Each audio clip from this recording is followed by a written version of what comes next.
আজকে স্টেশনে গিয়ে এমন একটা ঘটনা দেখলাম যেটা সত্যি আমার ভেতর থেকে নড়িয়ে দিয়েছে, তাই ভাবলাম বিষয়টা তোমাদের কাছে শেয়ার করি। আজকে আমি গেছিলাম বারাসাতে, কারণ বারাসাতে ব্যাংক অফ বরোদাতে আমার কিছু কাজ ছিল।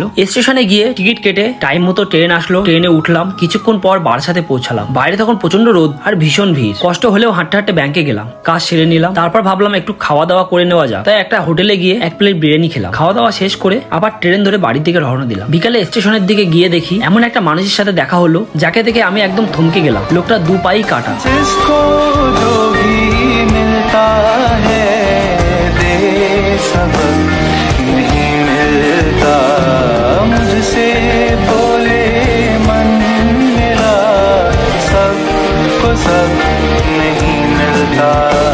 আমি তার পাশে গিয়ে একটু বসলাম, কথা বললাম। উনি আমাকে বললেন জীবনে তার সাথে অনেক বড় একটা দুর্ঘটনা ঘটেছে। এক সময় হয়তো স্বাভাবিক জীবন ছিল, কিন্তু আজ তার পরিস্থিতি এমন হয়ে গেছে। সত্যি বলতে মানুষ কত কষ্ট নিয়ে বেঁচে থাকে আমরা বাইরে থেকে বুঝতে পারি না। তাই তোমাদের কাছে একটা অনুরোধ, যদি তোমাদের মধ্যে কেউ এই মানুষটাকে সাহায্য করতে চাও তাহলে অবশ্যই আমাকে কমেন্ট। ছোট্ট একটা সাহায্য হয়তো কারোর জীবনে বড় পরিবর্তন এনে দিতে পারে। मिलता है